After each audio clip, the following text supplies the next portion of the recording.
for Decolonizing Criminology discussion group. I am Yulia. I am one of the co-conveners of the Decolonizing Criminology of the group. It's a mouthful. And I'm doing a diploma in criminology. And I'm very coincidentally also working on therapeutic jurisprudence and alternative justice mechanisms. I don't know how that happened. And I'm joined by my other co-conveners of the group, Maria, who is working on policing in the global south, particularly Chile. And our amazing support is from staff, Dr. Leila Ulrich. And this is our first seminar that is part of a thematic series that will run the entire year. This thematic series is going to be on therapeutic jurisprudence and alternative justice mechanisms. And this is something that we've kind of been wanting to do for quite a long time because as our speaker here, Amanda will let you know, therapeutic jurisprudence has been with us for a solid couple of decades, and alternative justice mechanisms based on therapeutic jurisprudence, at least when it comes to drug treatment courts, which Amanda will explain what they mean, have been around for 30 years, I would say. And still in that time, our knowledge on this type of mechanisms, on therapeutic jurisprudence, hasn't quite kept up with how advanced and how much this concept and these institutions have proliferated across the world in various jurisdictions. And definitely when it comes to Southern perspectives, decolonial perspectives towards these processes, we haven't had nearly enough insight on it. We can barely say we had some engagement in this respect. And this thematic series is trying very much to introduce therapeutic jurisprudence to a new audience and basically answer why you should care about this. What are some of like the interesting developments happening in the global south? And without taking more of Amanda's time, I just want to introduce our speaker today of our first session of this thematic series, Amanda Wilson, who is a research fellow at the University of Warwick, and her primary interests are alternative justice mechanism, orthodox thinking practices, and she has worked on restorative and therapeutic consciousness. She holds a PhD in law from the University of South Wales. She's Australian, of course.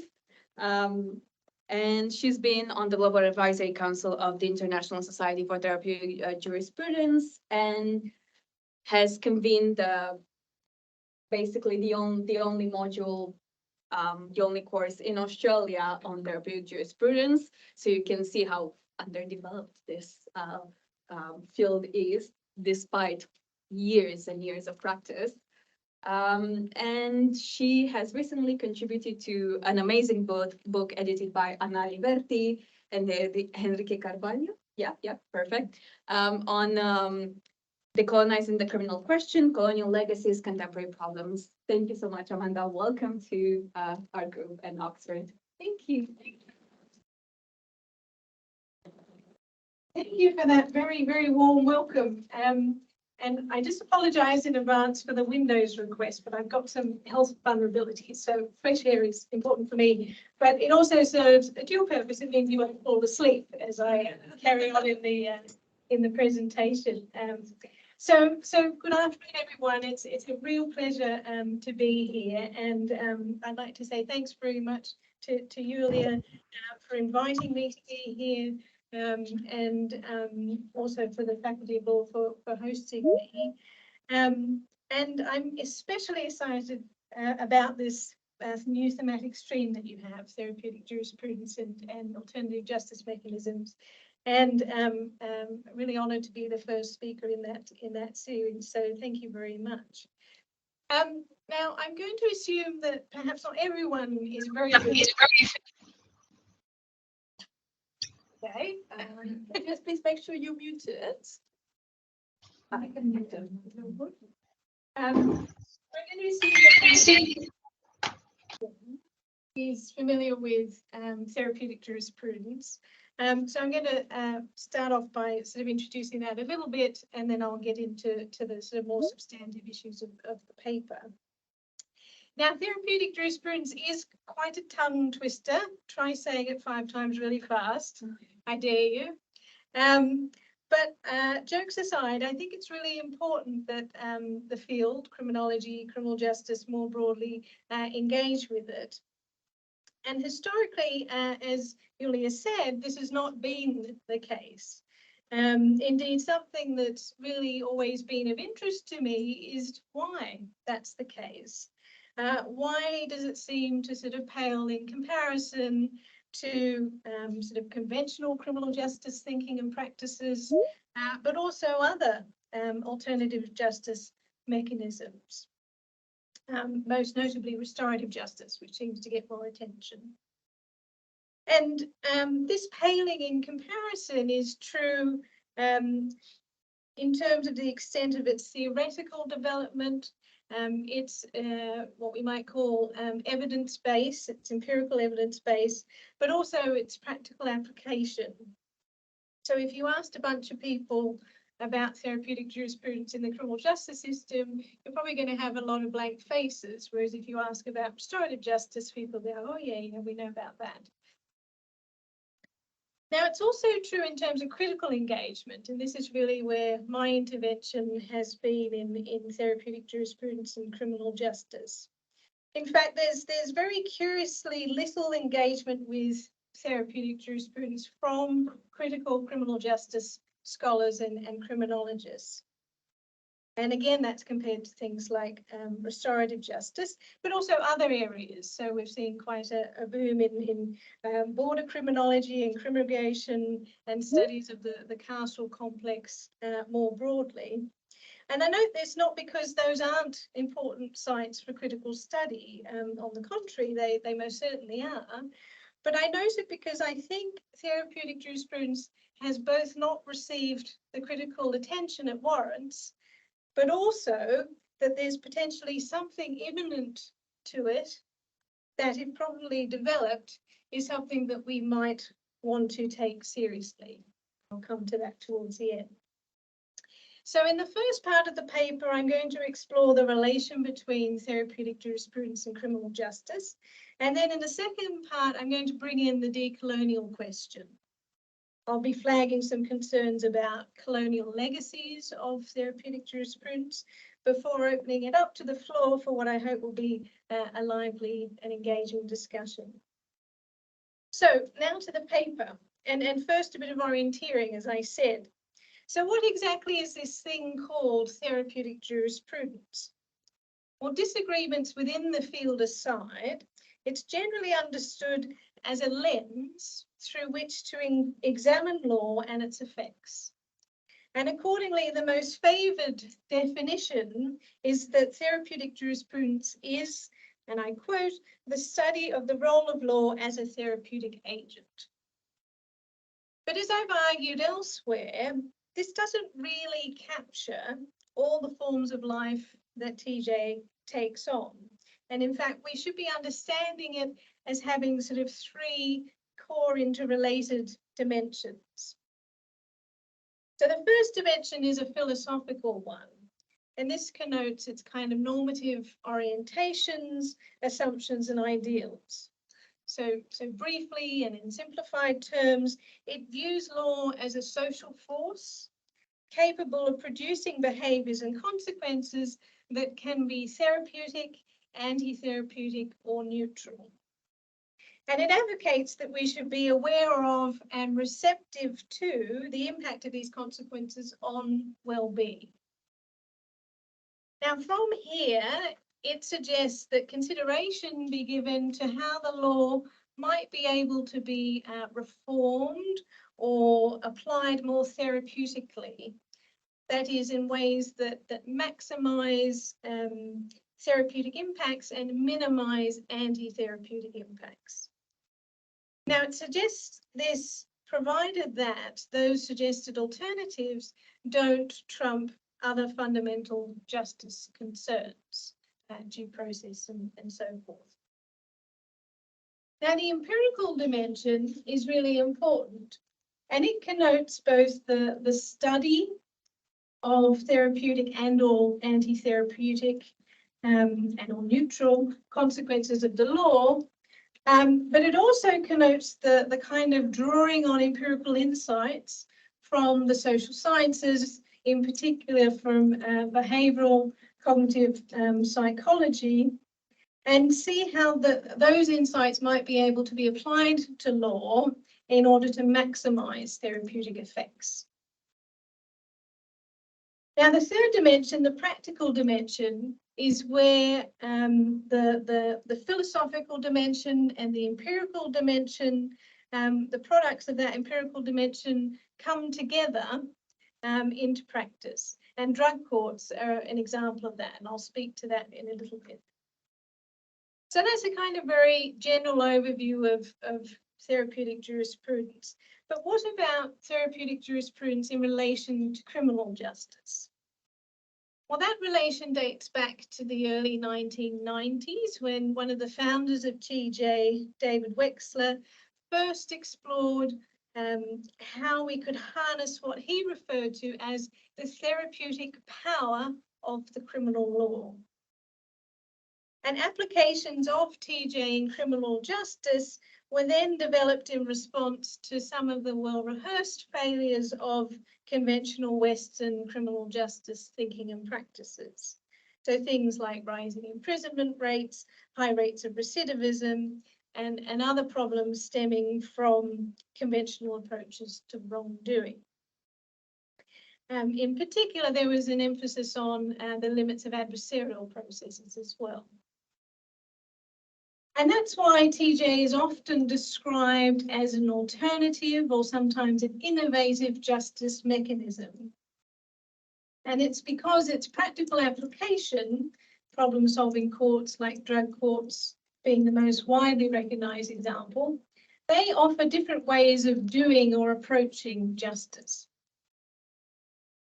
Now, I should clarify that problem-solving courts are not the only example of applied therapeutic jurisprudence in criminal justice. So it has been applied in courts in other forms. It's also been applied in the area of corrections and policing and criminal law practice more broadly. So its reach is broad in the criminal justice field, but problem-solving courts are perhaps the most developed or established example of its application. And in fact, as a consequence of that, a lot of proponents have been attempting to mainstream the principles that underlie these problem-solving courts into conventional criminal courts. Now, the main assumption underlying TJ in criminal justice is that law is, should, can be an instrument of healing and rehabilitation. And as I mentioned earlier, that there is this therapeutic power inherent in criminal law that can and should be harnessed. That law has, to quote Wexler again, enormous potential to heal. So what does this look like in practice? Well, taking drug courts as an example, TJ is operationalized or applied in two ways there. So one is as an underlying approach to these courts, to the way in which the courts sort of respond to and work with participants. And the other way is as providing the kind of cognitive behavioral insights from the empirical research, the sort of tools and techniques that drug court personnel, especially judicial officers, can draw on in order to ensure and improve the therapeutic functioning of the courts. So on the underlying approach, David Wexler and Michael King state, and I quote, "The TJ approach does not discount the weaknesses that participants have shown in that they have committed offences as a result of a substance abuse problem that hitherto they have not been able to overcome. But at the same time, the TGA approach also, and I quote again, suggests that these participants are the source and strengths and possible solutions for their problems, and that the court should acknowledge both aspects of their nature, involving participants' strengths in the aid of the change process and facilitating them in addressing their weaknesses. There are lots of assumptions going on there. I won't go into a critique of those, but that's just to give you sort of overview of how they're viewing these participants in the courts. And the kind of tools and techniques that are advocated by TJ from the cognitive behavioural research that are drawn on in these courts include things like motivational interviewing, behavioural contracting as a technique to promote compliance and engender motivation, those sorts of things. Now, as I said, I don't have time to go into the critiques of the three dimensions of TJ as they relate to criminal justice here. But for those who are really interested, I can send Julia the link to my open access paper on that. But essentially what I argue in that paper, and this segues into the second part of the talk around the decolonial question, what I argue is that TJ's philosophical dimension is impoverished and that this has a kind of knock-on effect in the other dimensions. So let me just flesh that argument out a little bit. So the kind of empirical insights that are drawn on to inform the practical applications are mainly from behavioural psychology or cognitive behavioural psychology. And the TJ approach in practice, therefore, assumes perpetrators are rational actors and that law breaking is a kind of maladaptive behaviour that can be mitigated if we cognitively skill people up. So that's the assumption. And we see this in the way in which TJ is applied in drug courts, as per the example I gave before about the approach. So remembering participants have committed offences because of weaknesses they've been unable to overcome, and those weaknesses need to be addressed, and things like behavioural contracting can be used as a way to ensure treatment success, and also as a way to promote compliance and progressively kind of shape participants' behaviour. And anyone who has observed a drug court sitting will instantly recognise these kinds of tools and techniques around behavioural contracting, motivational interviewing, but also in particular the kind of carrot-stick approach adopted by means of rewards and sanctions for compliance with the programme conditions. Now, connected to this, proponents have also sought to align TJ with what works developments around rehabilitation. And while it's perhaps understandable that they would want to align TJ with that and want it to be seen as kind of evidence-based, whatever that means, given this is what political rhetoric frequently demands, the what works evidence base, as we know, is very limited. It typically fails to consider important dynamics such as race, gender, and class. Indeed, many scholars have drawn attention to how dominant evidence-based approaches in offender rehabilitation adopt a perspective that is, for all intents and purposes, race, gender, and class neutral. And of course, that means that they're not able to recognise or accommodate the differential needs and interests of socially marginalised groups, and that then has a negative impact on those groups. It's also the case that what works generates an evidence base that's limited to quantifiable knowledge about outcomes of these kinds of initiatives. And in so doing, it fails to capture the lived experiences of these initiatives, their lived impact, and also other possible effects and implications of them. Now, the upshot of all of this for our present purposes today is that it calls into question precisely what TJ really offers the criminal justice field, particularly in relation to its healing claims. And this takes me now into the decolonial question specifically. So as Julia mentioned in the introduction, in a piece that was recently published in Decolonizing the Criminal Question, Colonial Legacies, Contemporary Problems, which was edited by Anna Aliverti, Henrique Cavallo, Anastasia Chamberlain, and Maximo Sozo, I have a piece in there that examines the understudied colonial dynamics of therapeutic jurisprudence through a comparative study of drug courts in Australia and Canada. So 2 in Australia and 2 in Canada. And I drew on things like non-participant observation of those courts and also interviews, both with participants and the drug court personnel. And overall, what I find, and this is the spoiler alert, is that despite seemingly promising claims made by TJ proponents that suggests that it might actually have something important to offer colonial subjects that are ensnared in settler colonial criminal justice systems, and that it might have something important to offer efforts to decolonize criminal justice sort of more broadly, what I found actually was that the structure and operations of the most widely recognized example of applied institutional therapeutic jurisprudence in practice, the drug court, actually perpetuates colonial legacies. And I demonstrate this through 3 main thematics: cultural tokenism, assimilation through subjugation, and what I call colonial consciousness. So I'll just say a little bit about each of those thematical concerns.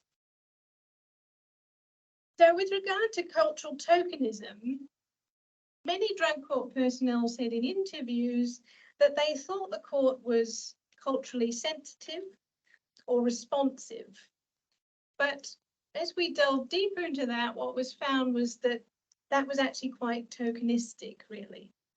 The drug court structure and observation and operations in and of themselves lacked genuine recourse to Indigenous healing approaches, and the provision of so-called culturally appropriate accommodations were in fact just limited add-ons, qua provision of external services and supports that Indigenous people could be referred out to on the proviso that it was seen to aid their rehabilitation.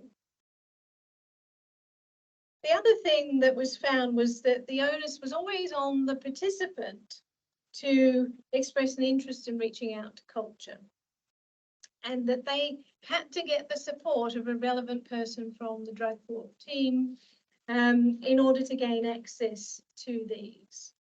Now, bear in mind that every single person on the drug court team were white, except one peer support worker who didn't have any decision-making capabilities.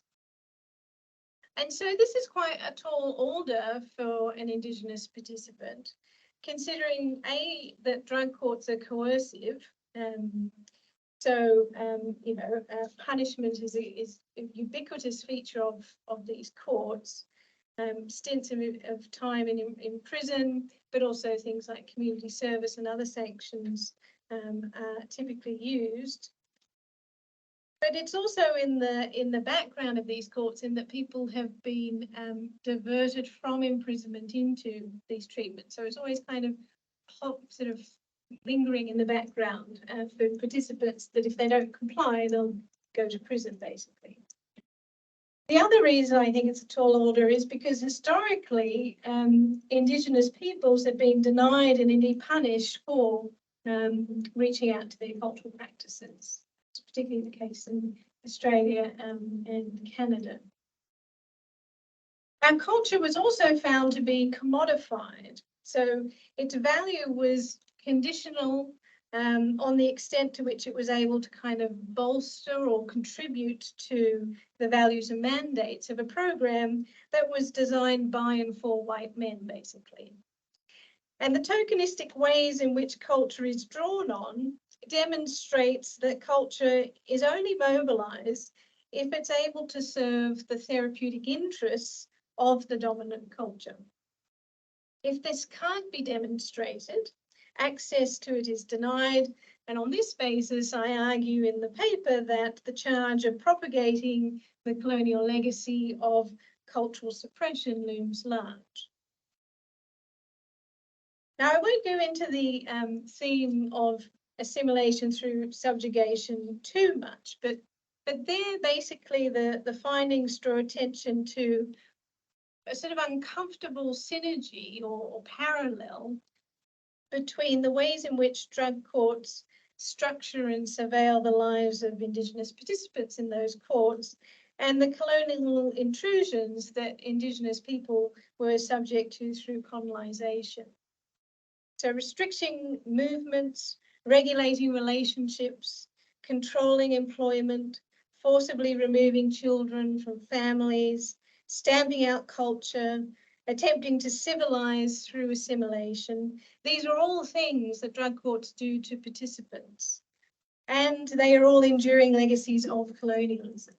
So I think there's a really uncomfortable synergy going on there.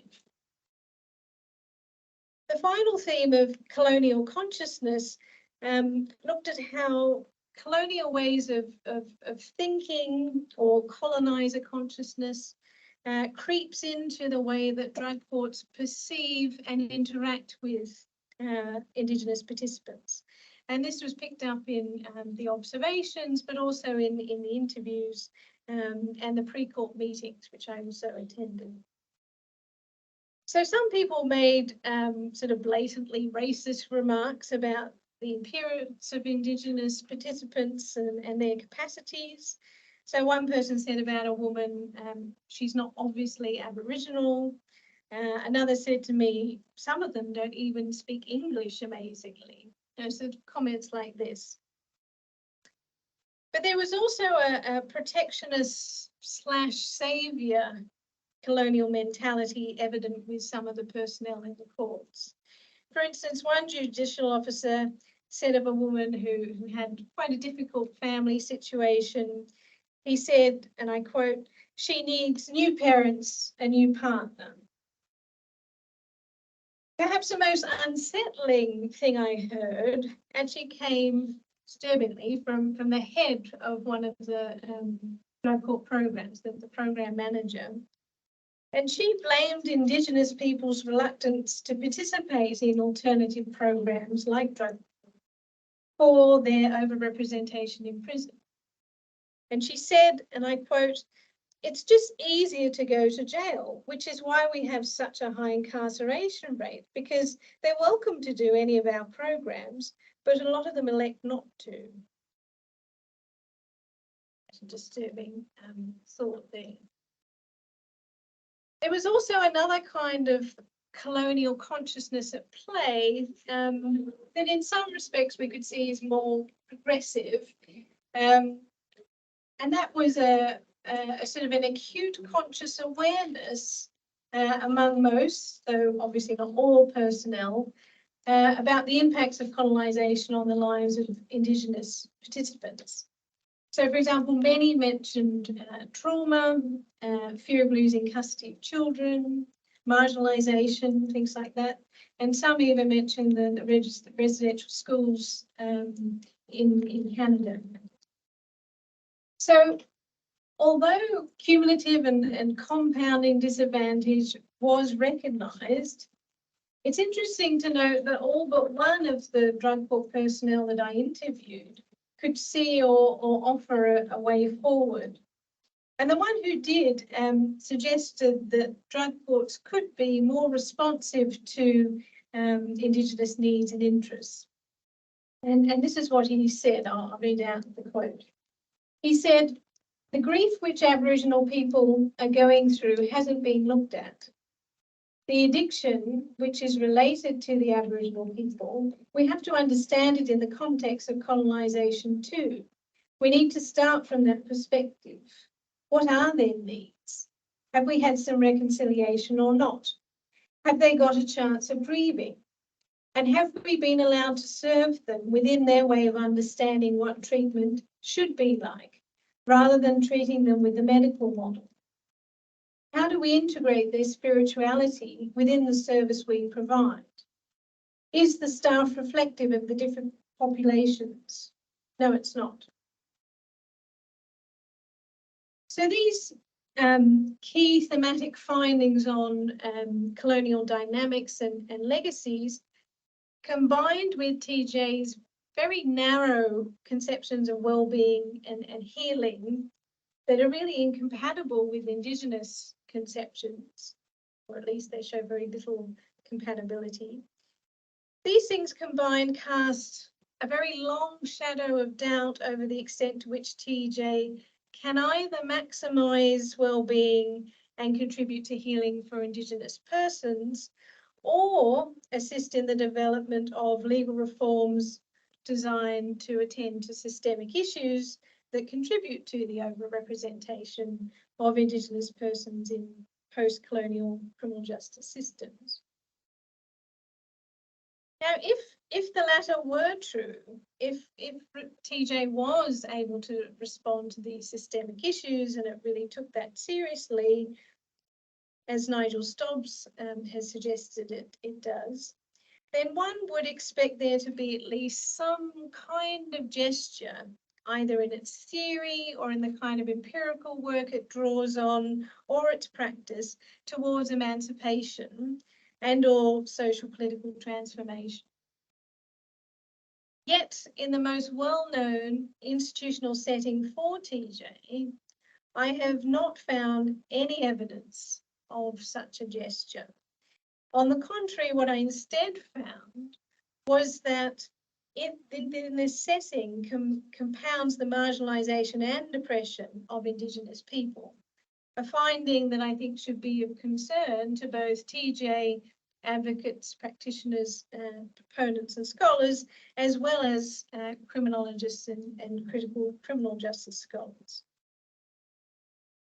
So bringing all of this together and sort of setting us up for a discussion, what should we make of all of this then?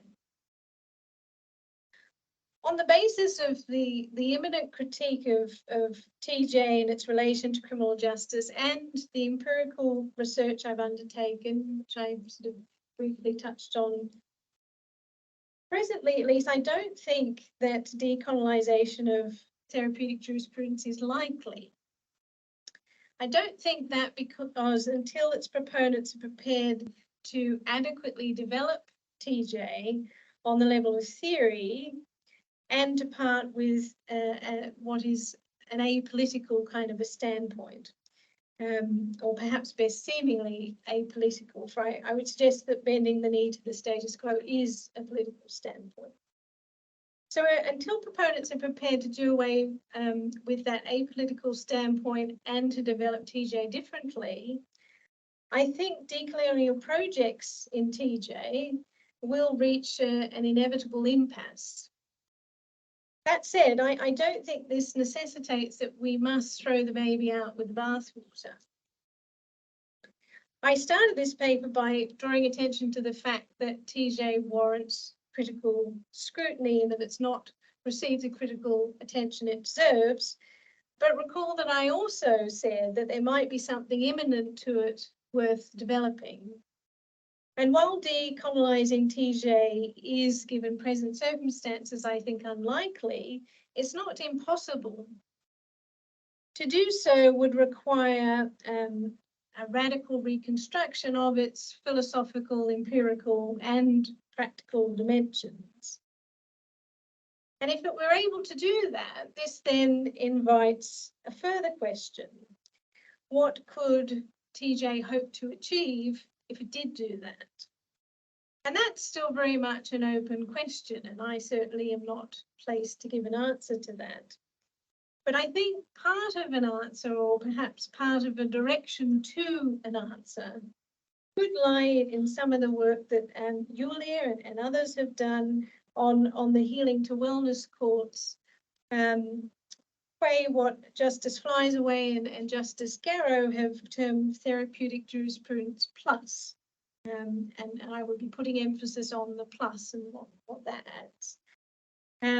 So on that note, I'm going to actually leave it there and open the floor to discussion, and I really look forward to your questions and engagements. Thanks.